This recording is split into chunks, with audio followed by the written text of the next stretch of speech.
Good morning, everybody. You can grab your seat. You can grab your seat. Good morning. It's a joy to be with you. So much of a joy, I didn't even sleep last night. True story, I woke up about midnight, and I didn't go back to sleep. So I pulled an all-nighter. I wanted to get it right. This is, it's just an honor to be here. You know, we first met in Meadowview Clubhouse back then. That was humble beginnings, and where we're at today, it's just unbelievable. And to see all of you here on a Saturday morning when you could be doing a bazillion other things, to listen to me is just so humbling. And I couldn't sleep. I just wanted to get it right. I continued to work on some notes and tried to pray, and I've never done this talk before. I'm trying to share principles that I've learned in my career, but I just wanted to get it right. And I don't take this moment lightly. So you are my brother, you're my flesh and blood, and we bathed together as little boys. And I'll never forget my planet Earth carpenter jeans that you cut, and I was so mad that I punched a hole in the door. Prayer line after today's meeting, maybe for that. But I also honor you as a pastor and the spiritual leader of this house, and I'm just not taking this moment lightly. So thank you so much for this moment. I bring greetings on behalf of Seattle from my beautiful wife, April, and my two precious daughters, Mia and Lolo.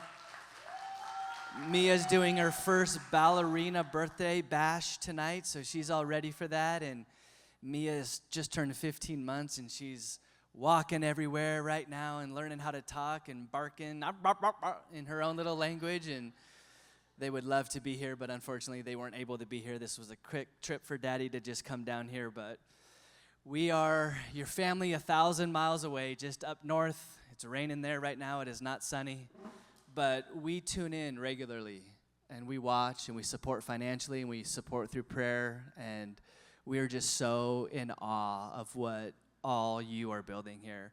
You are having an impact far beyond these four walls that you may not know. From social media to the creatives, to the worship, to the sounds coming out of here, to the messages coming out of here. I have the honor to be in the team group chat, and sometimes I'll just see a reel or the angles that they're doing the live stream from the motion on the back thing or switching up here, and it's just immersive. And you know, you see churches out there, maybe like a Elevation Church, to pick one that we're probably all familiar with. You know, they're kind of light years ahead in terms of innovation. They're doing things that none of us have ever even dreamed of. You know, they're not looking towards church of how to get creative. They're looking towards like Apple and Microsoft and Tesla. That's what their benchmark is, and they're just way ahead of the game. But in so many ways, the team, you all are setting the standard in some ways creatively. Graphics, social media, you're real. Some of your social stuff goes viral. It's just absolutely unbelievable, the sound and the music. And so this is not blowing steam at all. This is genuinely somebody that's 1,000 miles away watching the online experience and going, you're setting the standard in a lot of ways. There's a lot of churches out here that are going to copycat. They're going to imitate what you all are doing here. And don't take that lightly. Don't have a less than attitude. If the enemy ever tells you you're not big enough, you don't have enough followers, you're not X, Y, Z, don't compare. Like, honestly, we actually at PushPay, by the time I left there, we were at 15,000 churches that we were partnered with. 95% of the top 100 churches processed their giving, built their apps, did all sorts of creative stuff all over New Zealand, Australia, North America. When I left, we had processed $30 billion into the local house. $30 billion. It's a big number. It's a really big number. But I just say that it's not a humble brag. It's just to give you context that I was able to walk into a lot of those rooms and meet with a lot of those senior leaders and pastors and stuff. And what you are doing here at The Way, you should not feel a less than in any way, shape, or form. This is a movement, and you're having a global impact. So just give yourself a hand for that, what you're doing right now.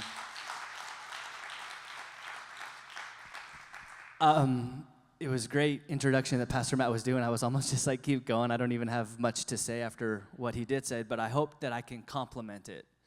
Not Liment with an I like, oh, good job, but complement it. Come alongside and give a different side of the same coin and just say it in a different way. But this group right here, you are the leaders. You are the leaders. You're the vision carriers. You are the culture carriers of this church. Whether you realize it or not, you're here on this Saturday morning and tag you're it. I like to call it the core of the core. And many of you know in our physical bodies, we can have ailments. You can have a little back ailment. You could, a little hard to get up sometimes, a little hard to walk straight, a little hard to stand a while. Oftentimes, the symptoms that you feel are a result of a root cause problem. And what is that root cause more times than not? Your core is not strong. And so sometimes my lower back hurts. And I'm like, oh, my back hurts. Troy, your core is weak right now. And so as I have this incredible opportunity to speak to the core of the way, I hope maybe you just get a little stronger. We're not going to do any crunches, any sit-ups, any planks. We're not talking physically, metaphorically speaking. If we get our core strong, oftentimes the rest of the body kind of comes in alignment. And many times those little flare-ups that we might see, a pattern, man, there's too many people falling through the cracks, the assimilation plan. Maybe there's a core problem there, not the symptom of Johnny didn't make it through. Well, why didn't Johnny make it through? Do we have a core, a systematic problem? Is there something here that we can strengthen to eliminate that pattern, that habitual thing that is just that back that just keeps flaring up? It's really hard to just stand for long periods of time. Well, why? It's the core. I think you get the picture. So let me just say this bold statement, and you can get upset with me later or take it up with Pastor Matt, Pollock at thewayfamilychurch.com. Just email him. The vision of this house, a place for the people, a space for his presence. The vision of this house, a place for the people, a space for his presence. It is not being held back by God. And it's not being held back by Pastor Matt and Pastor Abby. There's two reasons it's being held back, and that we haven't assumed it yet. And this is across the global church. There's two lacks in today's church globally. Number one, a lack of leaders. And number two, a lack of finances. Probably not going to talk on that one today. Maybe it's a no-fly zone, but I don't know, maybe it comes out later, I don't know. But we have leaders in the room today. And so this is not any of you are doing something wrong. I hope that this is an empowerment to say, you know what, how can I have our pastor's vision? How can I take my leadership to that next level? And so we had a great opportunity yesterday to learn. Many of you were in that room. Thank you for being a part of that Team Church event. That meant so much to me that you all showed up and showed off. It was incredible. We talked about mindsets. Let's be a growth-minded person, not a fixed or a fear-minded person. So I want to come alongside that in my way of just trying to maybe give you one or two principles. When Troy gets on a plane tonight and goes home to my beautiful family, I'm not going to be here to coach you through every situation. My goal over the next however long we talk is to give you a principle that helps you understand how to think, not just what to think. Because if I tell you what to think, the next thing that comes across, you're going to need to have Troy tell you what to think. That's not my goal. I want to zoom up and tell you how to think about this kind of stuff. And so in my career, I've had some amazing things, taking company public. At the peak of PushPay, we were about a $5 billion valuated company, which was absolutely incredible. Since leaving here 12 years ago, we've been able to start 5 companies. 3 of those were tech. My wife has an online boutique, and I have a consulting company. So we've started some stuff, and these are just some principles that I have learned that helps you as the core of the core, as the leadership team, take a vision to reality. 4 practices today. And because I wanted it to sound really good, I have alliteration. So we're going to talk about how to SOAR. SOAR, strategic thinking, ownership mentality. Shout out Kobe Bryant to a Mamba mentality, but we're going to talk about an ownership mentality. Adaptability quotient. This is a fun one. I'm really excited about this. Relentless execution. And if we get these, we can soar. We can bring this vision to a reality. You ready? Let's talk a little bit about strategic thinking. This is where our vision, a place for the people and a space for his presence, starts to take shape. Now, I like to say that strategy is to vision is what a rudder is to a ship. Strategy to vision is what a rudder is to a ship. It steers our dreams toward a reality. How many of you know those big, beautiful ships? Whether it's a military ship, whether it's a carnival ship, they're huge, they're gigantic, but that little rudder is what steers them. Otherwise, they can, start going from San Diego to Alaska and end up in South America without that rudder. It is what steers our dreams to reality. So if anybody in the room's like strategic thinking, that wasn't on my bingo card today. Didn't have enough coffee. What's strategic thinking? Troy, help me out. I was ready to just be told that I'm great, but now you're dropping a strategic thinking on me? I don't know what that means. I'm going to define it really simply for you. Deliberate and analytical thought processes that involve considering the big picture, analyzing key factors, and planning ahead to achieve long-term goals. In short, begin with the end in mind. A place for his people, a space for his presence. That's our vision here. We're going to continue to do that. So how do we achieve that? Well, crowd participation. Let's have a little bit of fun right here, okay? I want to go to Miami. Anybody else want to go to Miami with me? Okay, that's where we're going. So we're going to begin with the end in mind. We're going to Miami, okay? And today is February 22nd. How long do we need to get to Miami? Are we going to drive? Are we going to fly? Let's just give ourselves a week. So February 29th. Does that sound good? Next Saturday, we're going to be in Miami. Yeah? You ready? Let's roll. Okay. So let's play popcorn, crowd participation. You're going to use strategic thinking in a way that you do naturally that you're not aware of it, strategic thinking. Okay. What do we need to think about if we're going to end up in Miami on February 29th, 2025? And today is today. Are we flying or are we driving? We got to answer those questions. Where are we staying? If we're driving, is it an EV or is it a gasoline vehicle? If it's a gasoline vehicle, how many gallons do we get? How many miles do we get to the gallon? And then how big is our gallon? So then how often do we need to fuel up? If it's an EV, did it come with 300 miles on the charge, full charge, or only 250? And then if so, how often do we need to recharge? So just some things to consider if we're going to drive. Hotel. What do we want? How many people are we bringing? So how big the hotel do we need? And what part of Miami? What else? Do we need snacks for the kids? Do we need an iPad? Do we need a tablet? Shoes. We need shoes. The weather. How do we pack? Oh, budget. That's a great thing to think about. Is it unlimited? Are we actually on $5,000 budget? What are we going to do? What else do we need to consider? Do we need a map? Do we need a GPS? Meal planning. Bibles. Great. We got a spiritual person over here. Thank you for that. We need to bring a Bible. Agenda. Okay. We need an agenda. I like agendas. What else are we going to do? How long are we going to stay in Miami? What else? We're going to Miami. Come on. Are we going to have fun? I mean, what do we get? Yeah, volleyball. We're going to bring a volleyball. Is that okay? What's the weather going to be like? Let's check the weather. Okay. These are things when we're going a place, we naturally do this. So give yourself a pat on the back. Strategic thinking is not that intimidating. I was trying to demystify it, so it's not like strategic thinking. That's really scary. It's not intimidating at all. We are headed somewhere. We're going to a destination. They have set the course. They have told us where we're going. We got to think about how practically we're going to get there.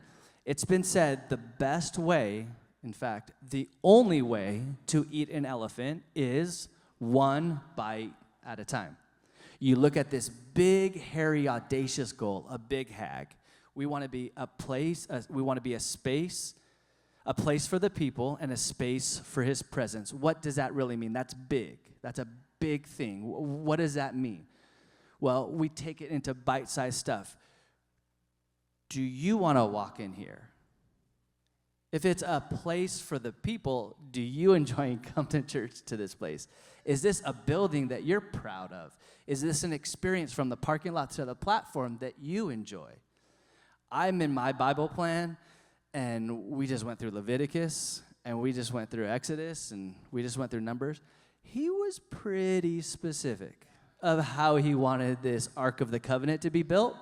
Like chapters and the detail, the finite detail. If we're in the New Testament and our bodies obviously are where the Holy Spirit is, but this is a space for his presence, are we just happenstance? Do we just rock up and just say, okay, God, we invite you here? We're not under the law, I get that, but at the same time, he was pretty specific about what type of wood and how much gold to use and what the colors of the ribbons need to look like and who builds it.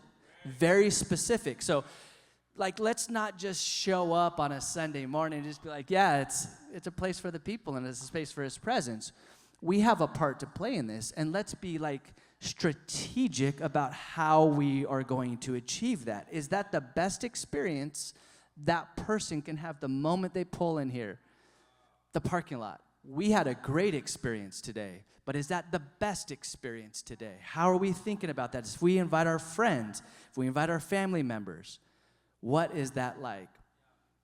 When you think strategically, you lay the foundation for everything else. Your roadmap to Miami for our vision becomes the compass that guides every decision. Strategic thinking, that's our S. That's how we're going to soar. We have this vision from our pastors, and we're going to think strategically about how we're going to achieve that. We're going to put it into bite-sized milestones, goals, get that momentum, get wins on the board, get momentum, make things better and better and better. Next thing we know, it's a place for the people, it's a space for his presence. Okay, next up is our O. So we're soaring. We're at an O. Ownership mentality. Ownership mentality. This is about taking full responsibility for your part in making our vision a reality. Let's talk a little bit about the difference of an owner versus a renter mentality. We rented a car. Not going to wash it, not going to vacuum it, not going to lube the wheels, probably not even going to throw the trash away. My car, I vacuum it, I wash it, I lube the wheels like a lot. What about when you're a homeowner and something goes bad? Who do you call? Yourself. You got to fix the dishwasher, you got to fix the plumbing, you got to invest in that. When you're a rental, you just offload that responsibility to the landlord. Completely different mentality when you take ownership of a vision, ownership of what we're doing. We are the extension of Pastors Matthew and Pastor Abby. Or are we renting their vision? Oh, that's just what they're doing. That's great. Hey, Pastor Matt, can you go talk to that guy? Can you change that? Can you do this? Can you do that? Very different mentality. Ownership mentality says, the buck stops with me. I'm an owner here. My dishwasher just broke. Now, I may call the plumbing company to come out, but it's my problem now. I don't hand that off to the landlord to fix that problem.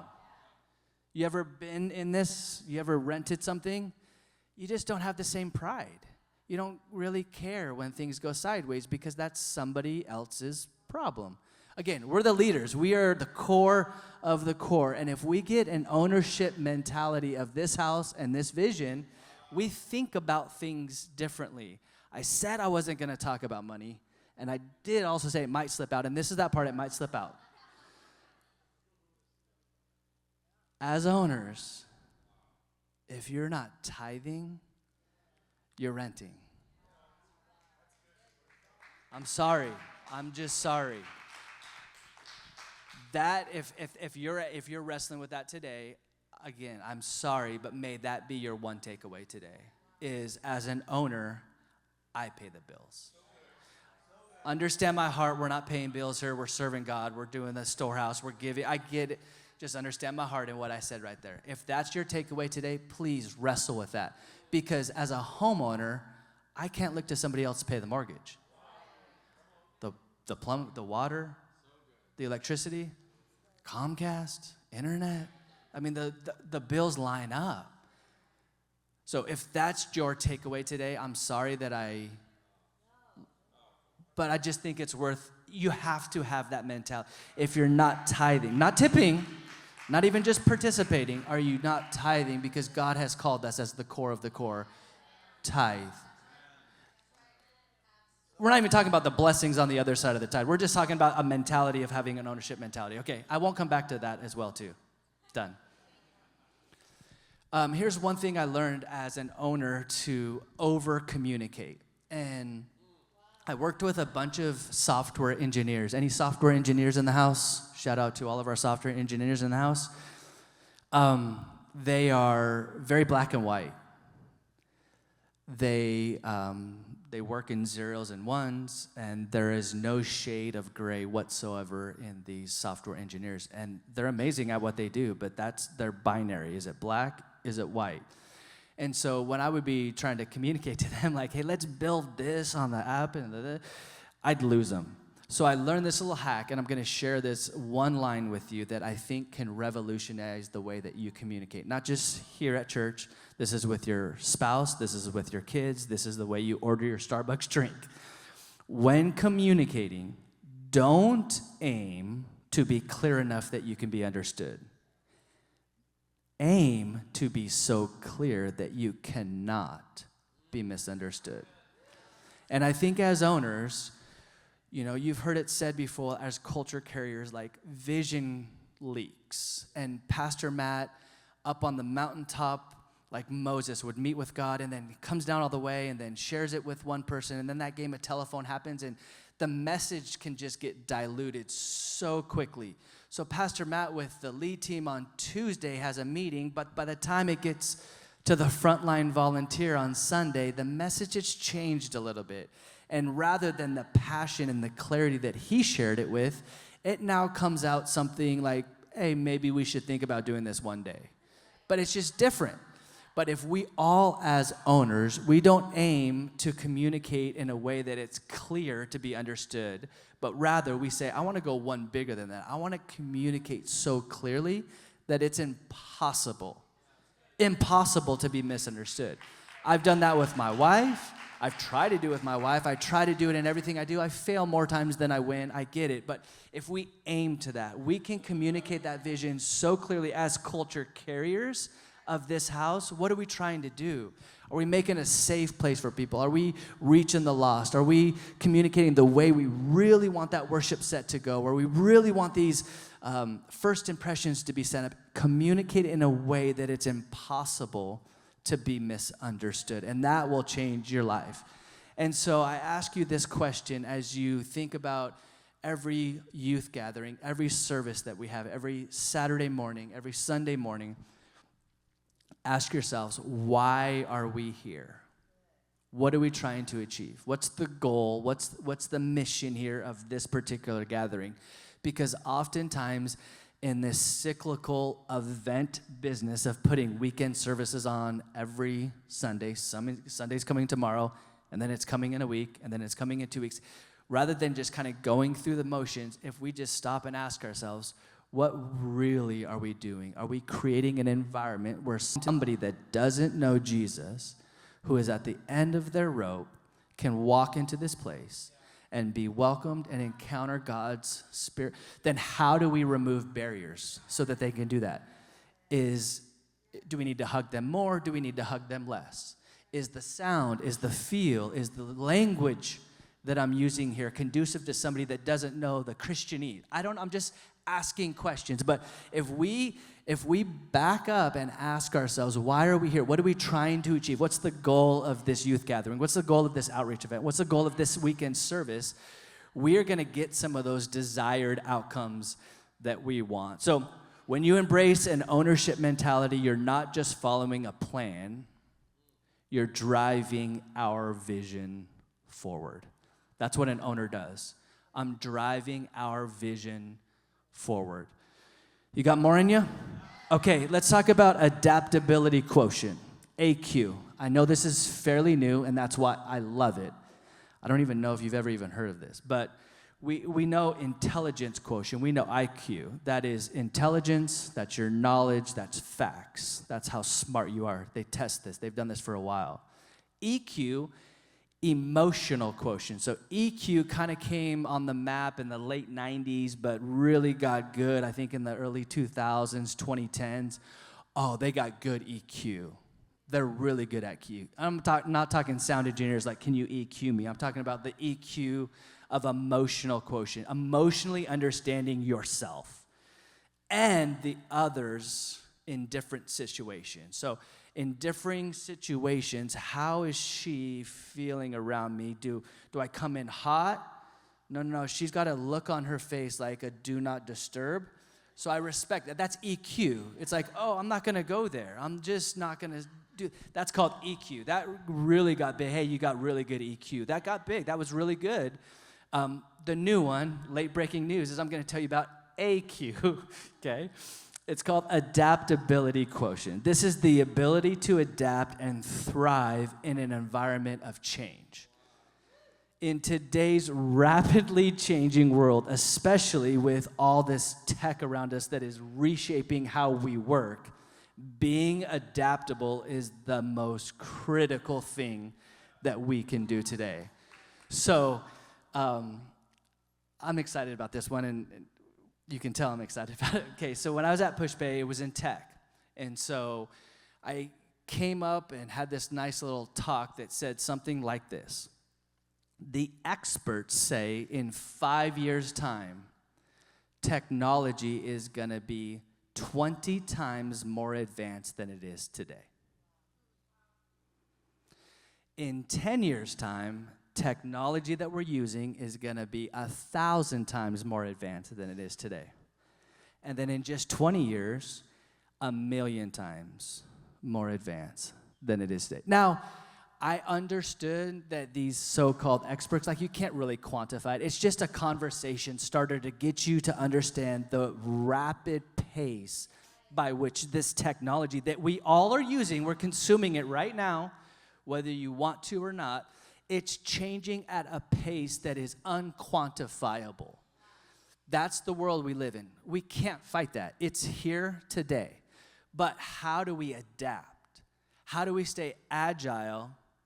How do we change with the, if you go to X right now, which is where I get my news feed, you refresh, read it, and then refresh. Like that old news that was there 3 seconds ago is old news because there's a new person, a new journalist out of Boston that just reported that plane that fell out of the sky, and then you refresh again, and then you found out the Dodge, Elon just saved another $55-60 billion, and you're just like, wait, what is happening right now? This is happening at such a rapid pace. Our boy Elon, he successfully, within the last year, has implanted a chip into a paralyzed man's brain, and that man can move his limbs now based on this chip. Right or wrong, I'm not here to talk about any of this stuff other than, that's crazy.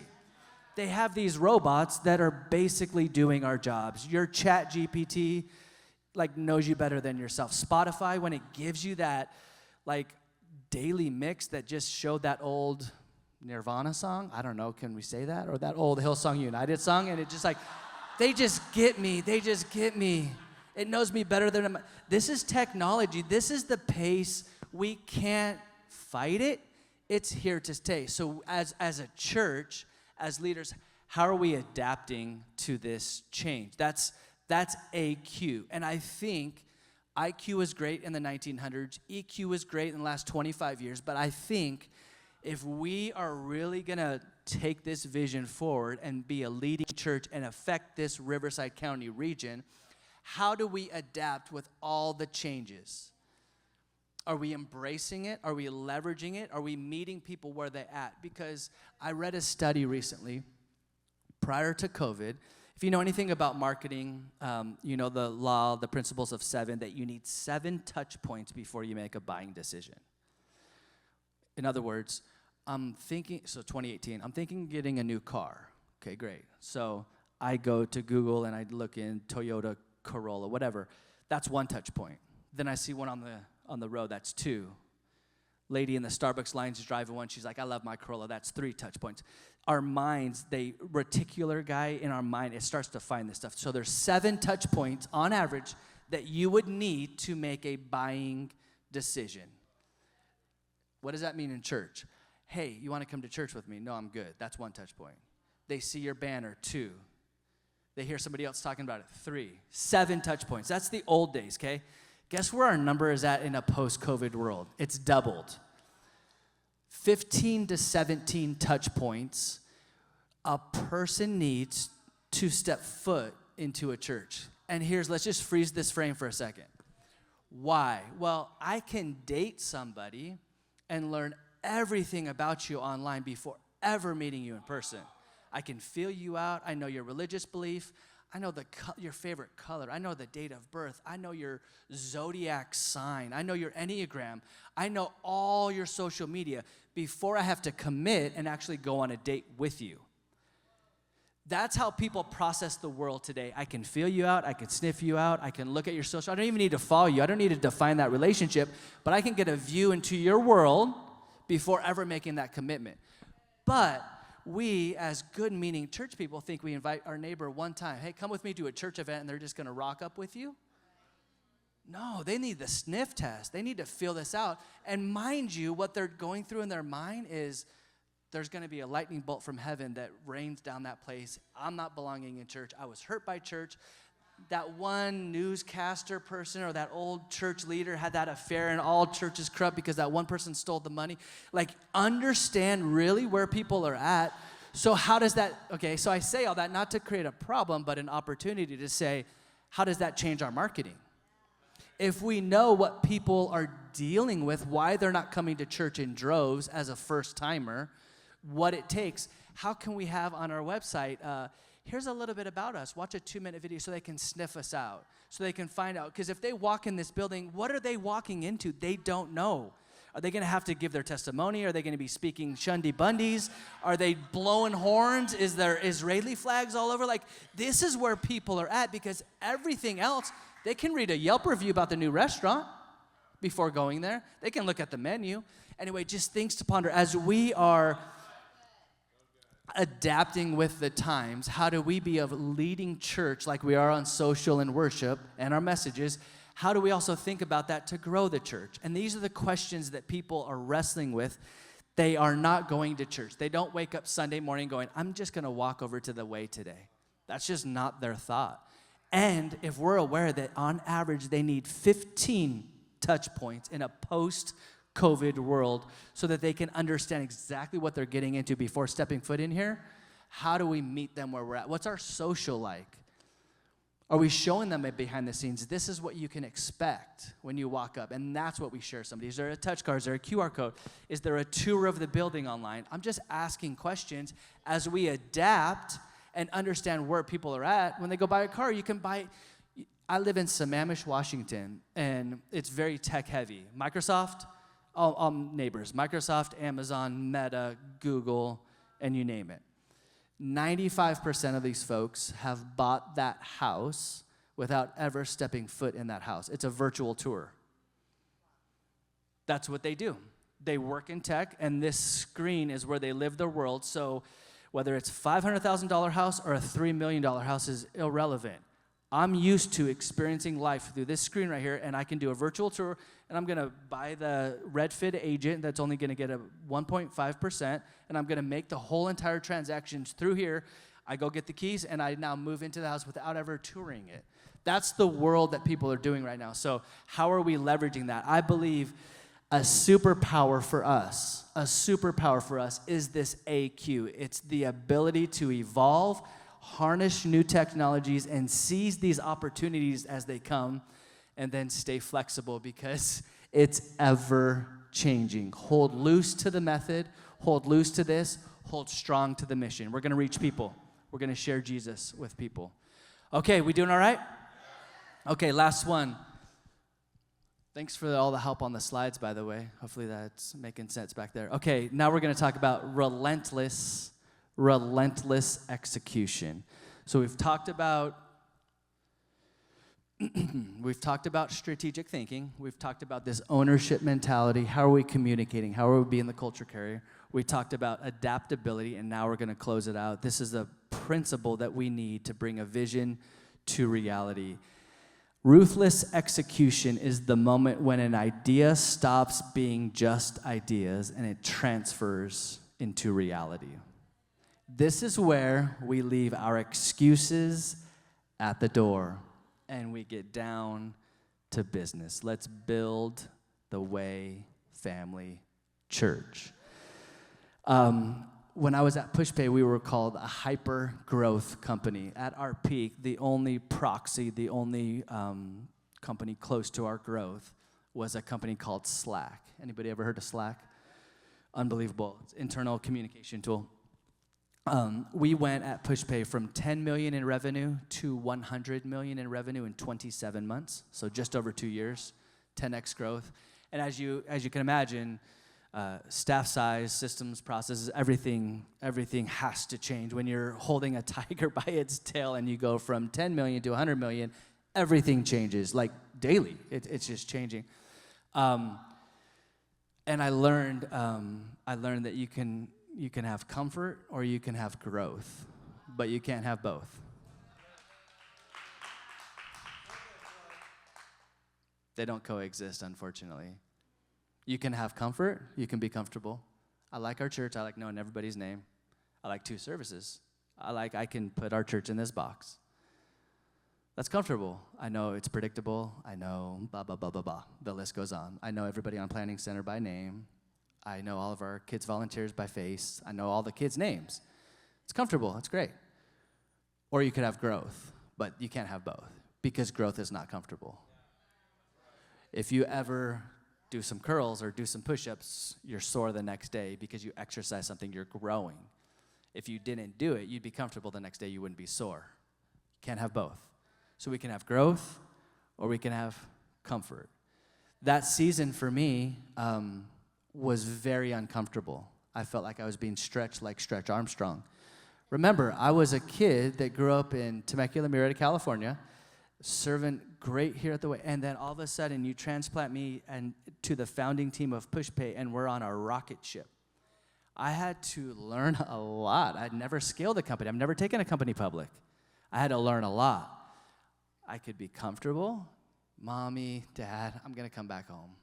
It's too hard. It's too stressful. 90 hours a week, every week, I'm over it. I'm going to come home. Or I could get myself uncomfortable and say, you know what? I'm going to achieve this vision. I'm going to put Troy through this incubator and this process and grow and say yes to this opportunity. I don't know what's on the other side of it, but I feel like it's God, and I'm just going to say yes, and I'm going to take a step out of the boat, and as long as I keep walking on water, I'm just going to keep going because I'm experiencing a miracle. You have to look that person in the mirror and answer that question that only you can do. I can't answer that question for you, but you can be comfortable or we could grow, but you can't have both. Now, I will tell you this. When you say yes to God opportunities and you experience the growth on the other side of it, the reward makes those push-ups that hurt, those sit-ups, those 80-hour weeks, those late nights, another service, another staff meeting, another time I'm giving. It makes it so worth it when you have another 21-day fast or you hear another story about John, who was at the end of his rope, and he somehow was invited here, and he walked in here. His life has changed. His bringing his wife now. Their kids' life are changed. When you hear that, you go, oh my gosh, that was small potatoes compared to the reward that I'm seeing, and that is what's on the other side of growth. But we can't have both. You can't go from 10 million in revenue to 100 million. The team I was overseeing at that particular time, we grew from about 25 staff to 100 staff. Thank God for Jethro and Moses in the Old Testament said, bro, you can't sit here and counsel every one of these 3 million people. You got to have leaders of leaders and structures, and thank God for Jethro. But I didn't even know everybody's name. That was a hard place to be. They're working really hard, and I don't even know your name anymore. When I used to be part of the entire hiring process, and now I'm not even on it. But we're growing. and it's healthy. And on the other side of that, we can reach more churches. So I leave you with that thought to just ask yourself, what is more important to you?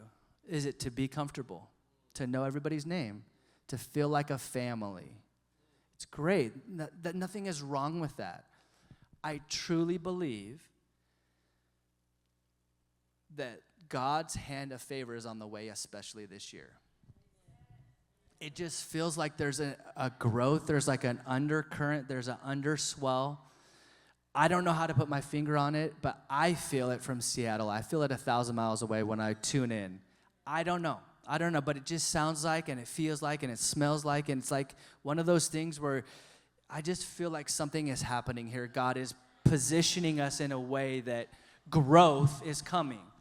And so that's going to happen. I think that's inevitable if we get the core right and if we continue to honor God and let him do what he does. I think growth is just an inevitable on the other side of that. So I hope you see, I'm going to go through this process. I'm going to get sore. I'm going to get uncomfortable. I might not know everybody's name.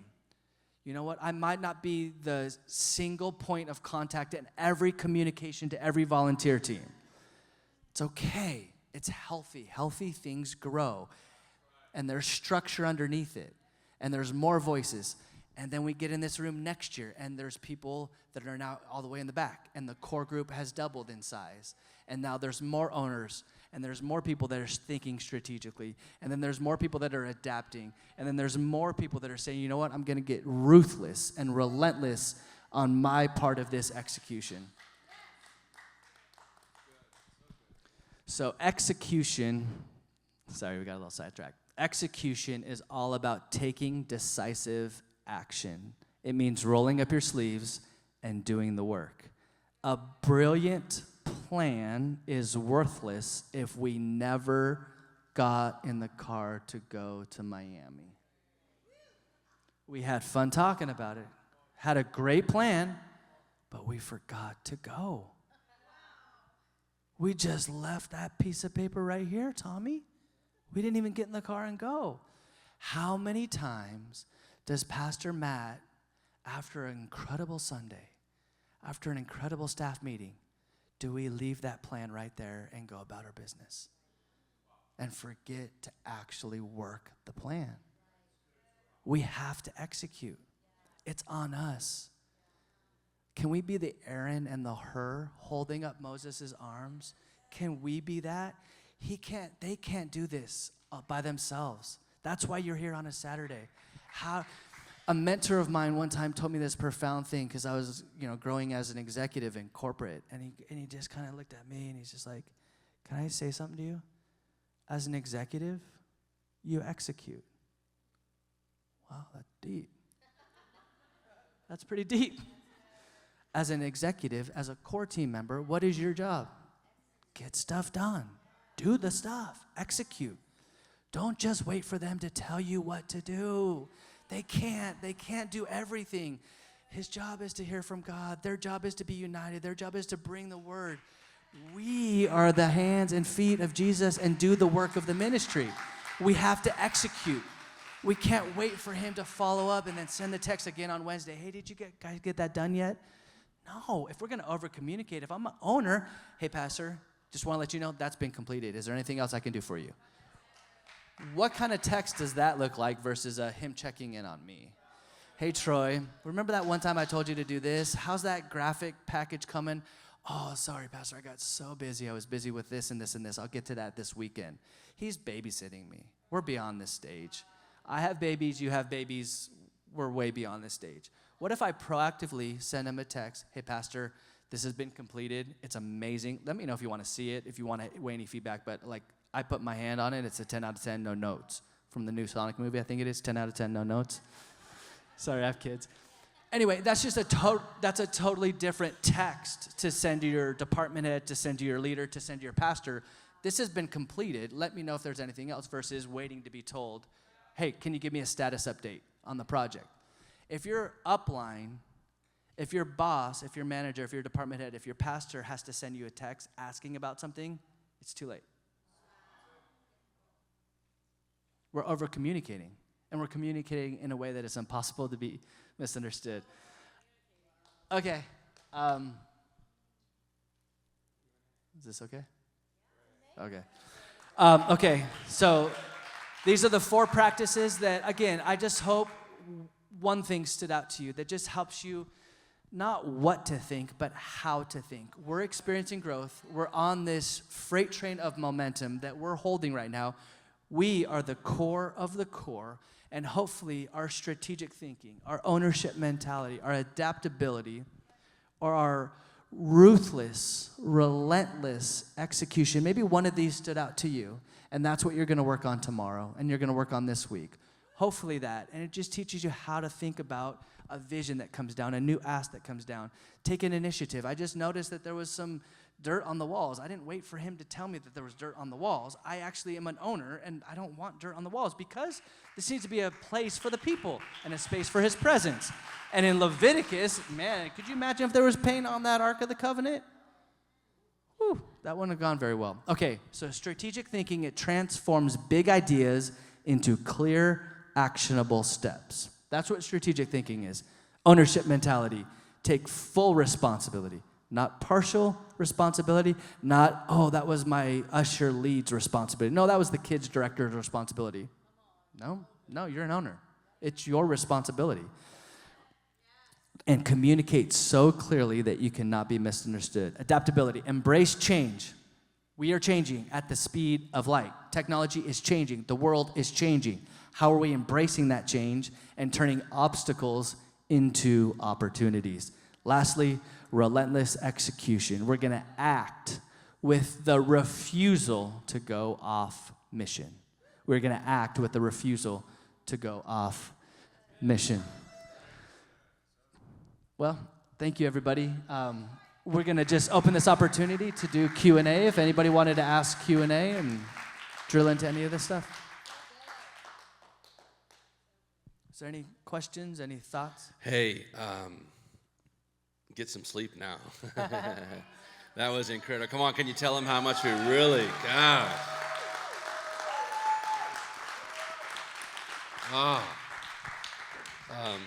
Sincerely, thank you for that.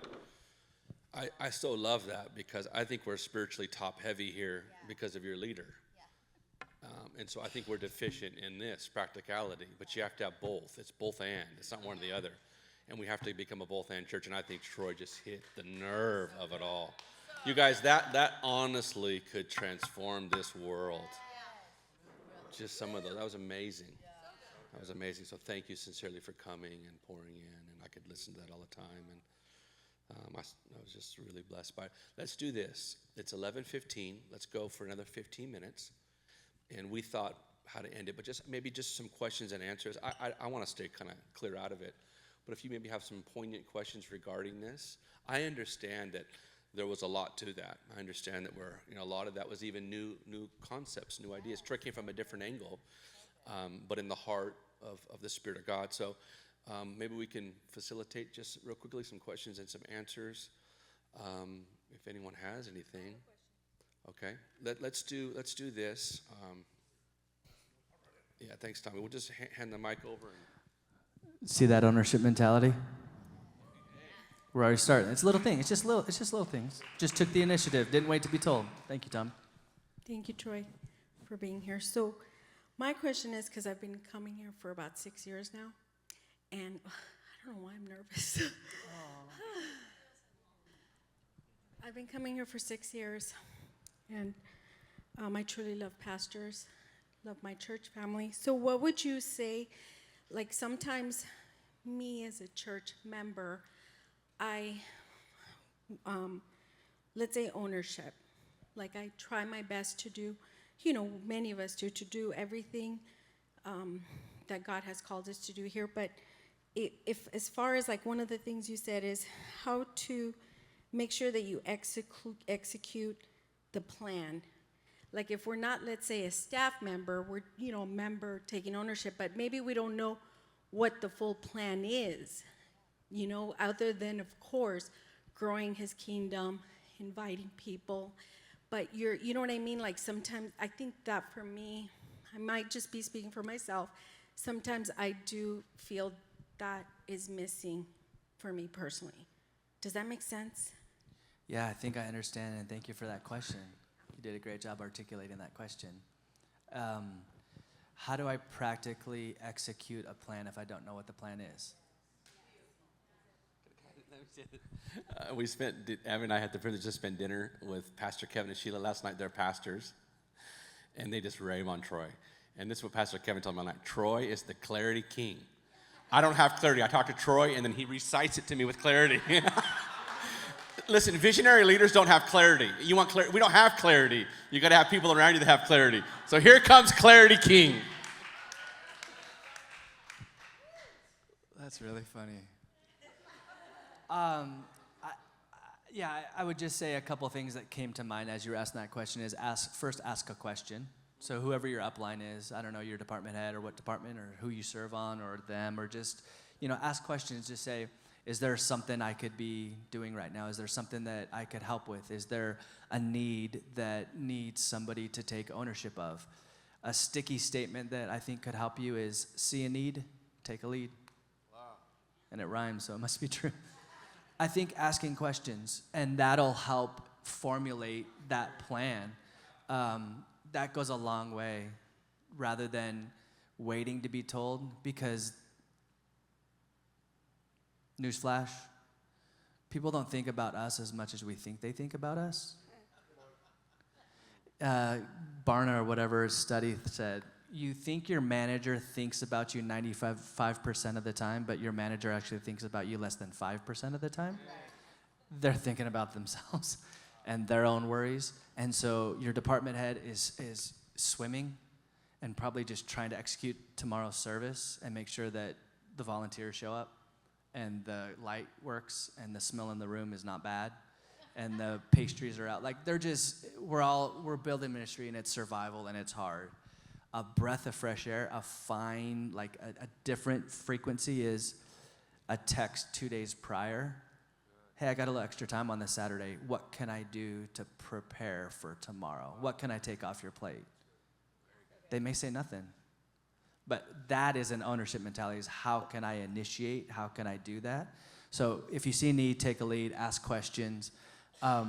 We'll get better. We'll try to put a plan in place. We'll get better so that clarity happens. So it's up here, and then it just kind of cascades down. So from the senior leaders levels to the department heads level to the frontline volunteer, how all of that works harmoniously. Maybe a standard operating procedures or SOPs around here where each department, each volunteer knows I can take the initiative and do all this without being told what to do. So we can work on some of the systems and the processes to help that. But in this current season, I would just say ask questions, initiate the conversation. Sometimes it may be nothing, sometimes it may be something. But as a leader, if you know somebody's there willing to help, that is like the 600-pound gorilla's off your back. And you're just willing to help. And you're not looking for a thank you. You're not looking for the attention. You genuinely, you know what? I was impressed with ownership mentality. And I know I don't wait for somebody to tell me to mow my grass. I need to mow the grass because I'm the owner of the house. I need to blow the leaves. I need to till the soil. I need to cut that tree back. You don't wait for HOA to tell you to do that. I hope you don't. I hope you don't wait for HOA. But as an owner of a house, you proactively do that. There's some bushes around here. There's some grass that needs to be mowed for sure. So I would say ask questions, and then if you see a need, take a lead. Hopefully, is that helpful at all? Okay, and we'll work on a plan. Is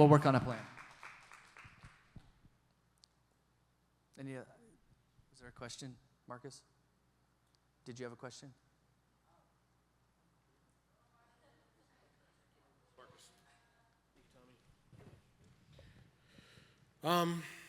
What I understand that we want to over-communicate. What if there's a time that you over-communicate, but you don't get the reciprocation quickly enough, and it's clear, and you don't get that back from the response back from the team? So, yeah, no quick responsiveness, and that can lead to frustration or where you would just do it yourself. And it shouldn't be that. Very common.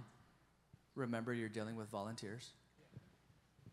But what is a leader's job? To lead people to a place that nobody's been. And so if you're trying to lead them in whatever you're communicating, you're leading them to step up, do this, whatever.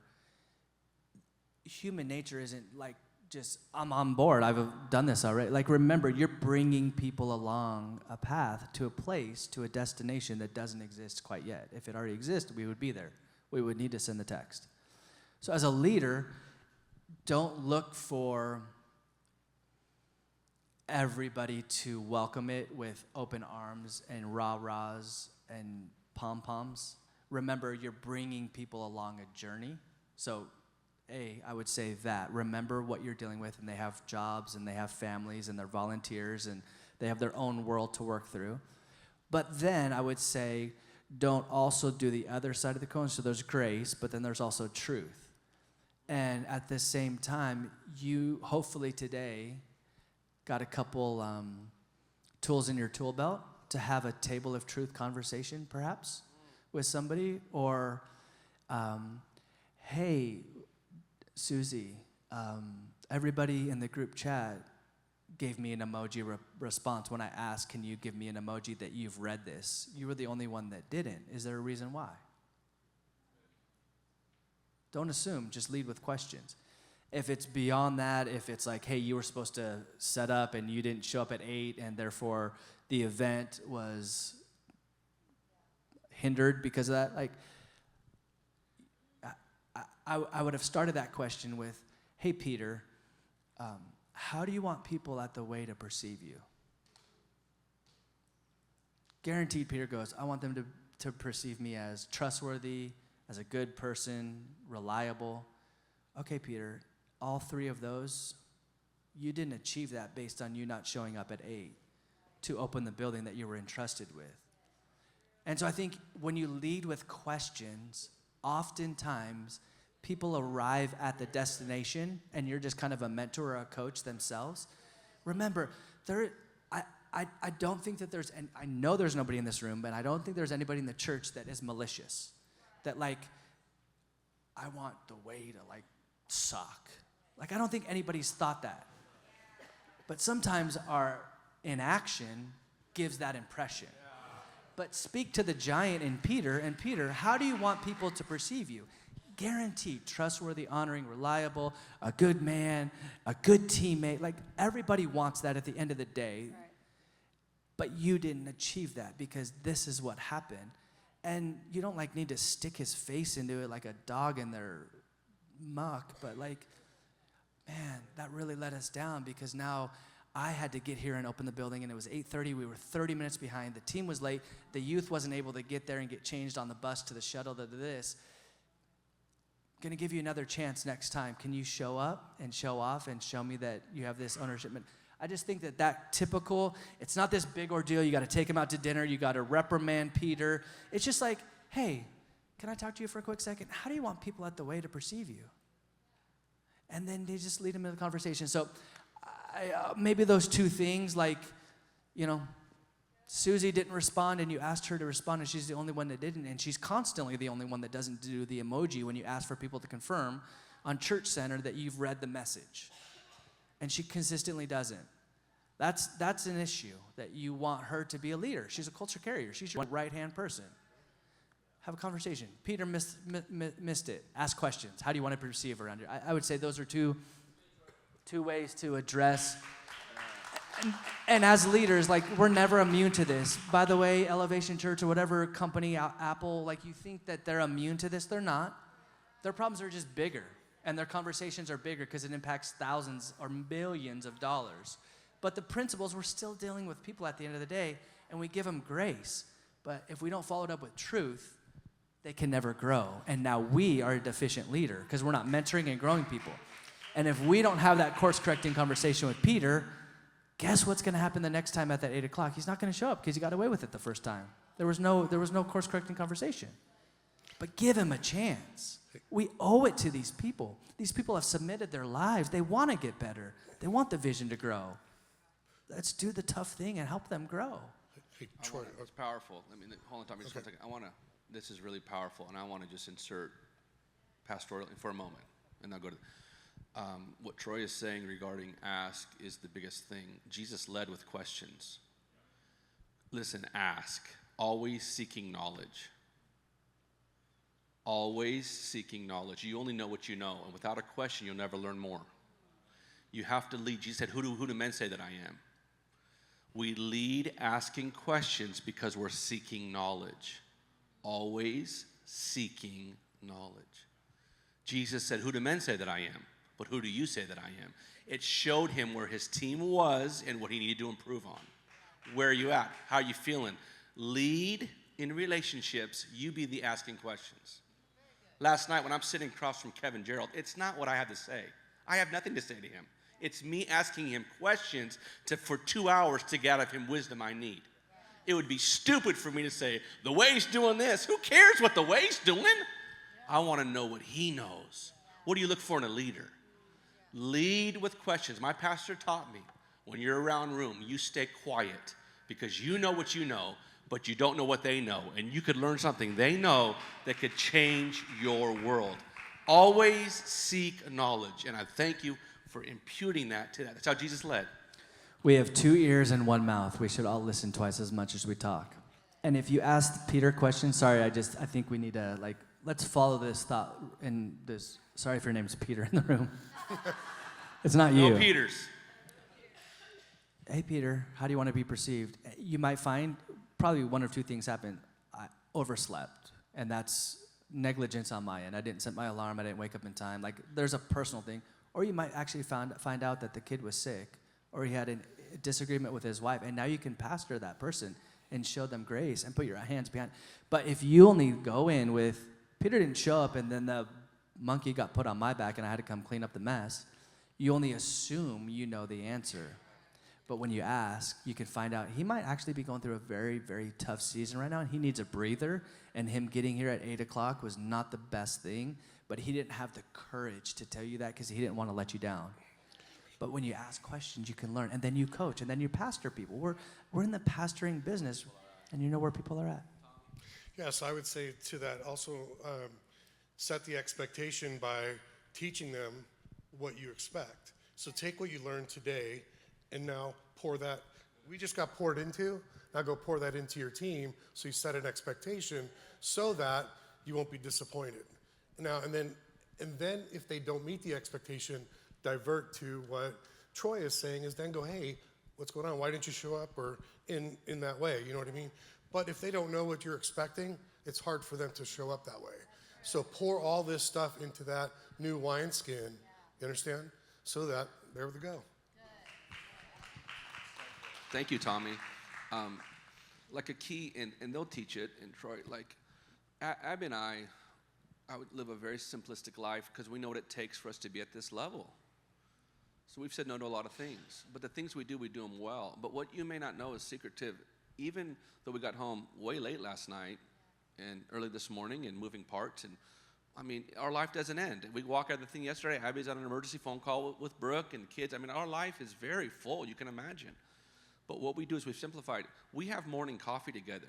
She sits in her chair and stays warm. We sit across. We look at each other, and you know what? We'll talk all the time. Hey, what does your day look like? And you know what she says? Babe, how can I help you today? What do you need?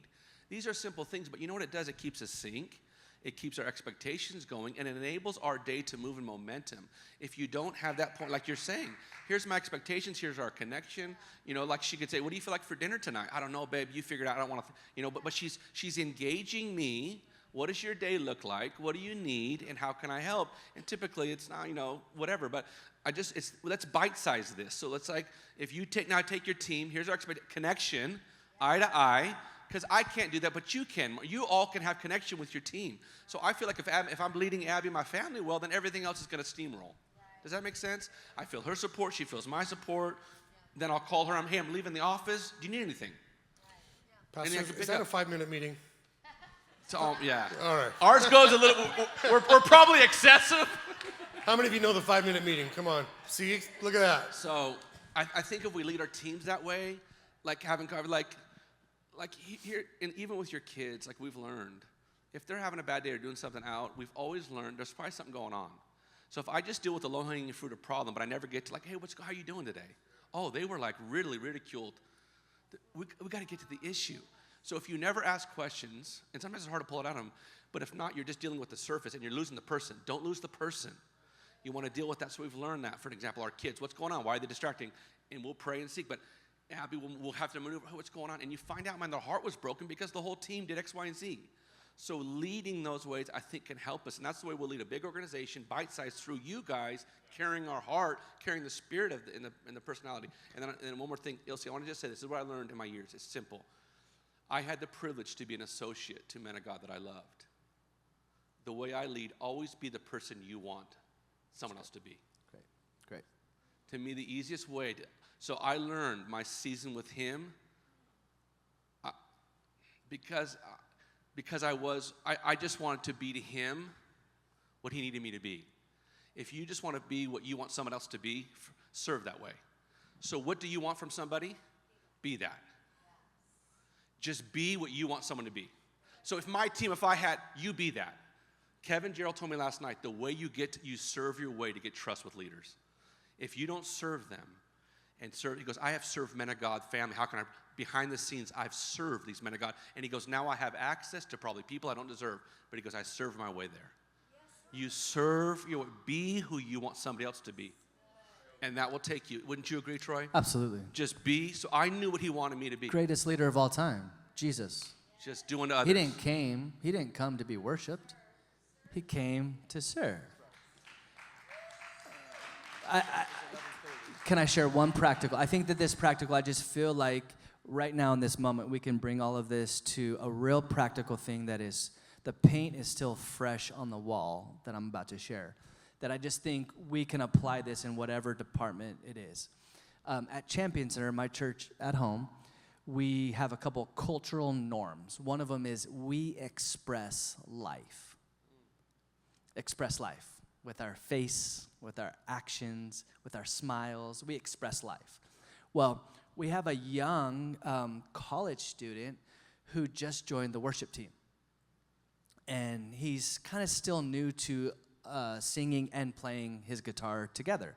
So you can understand, like, he wants to get it right. He wants to play the right chord. He wants to get the lyrics right. He wants to sound good. You know, it's kind of intimidating standing up here and playing an instrument in front of hundreds and thousands of people.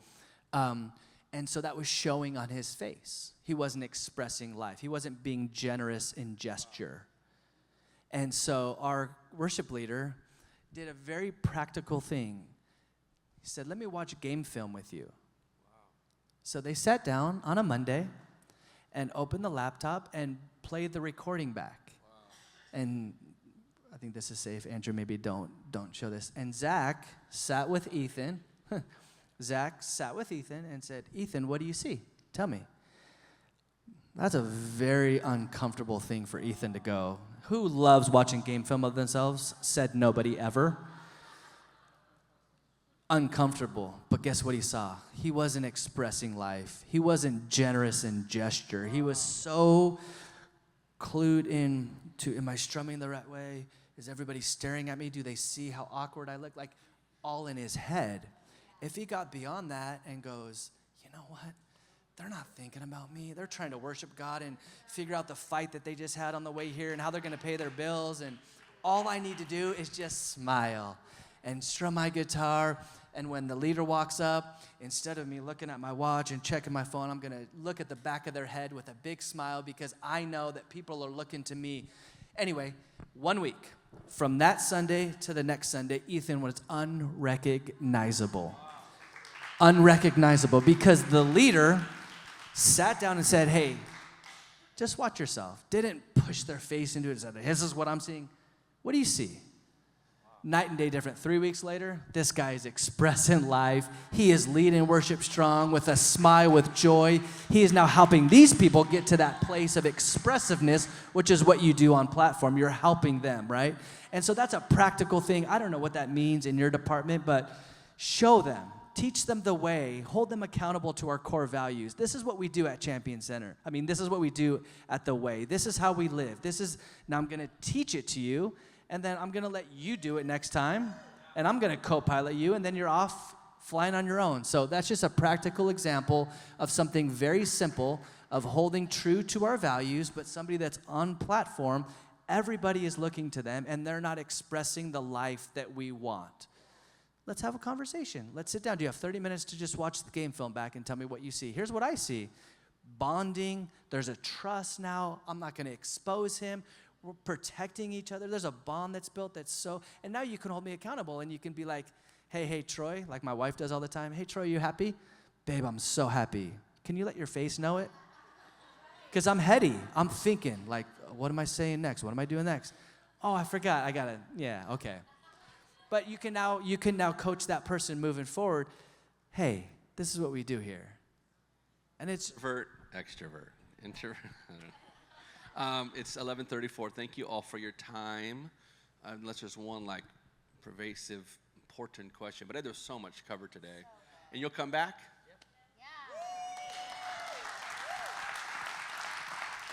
Again, tell Troy thank you so much.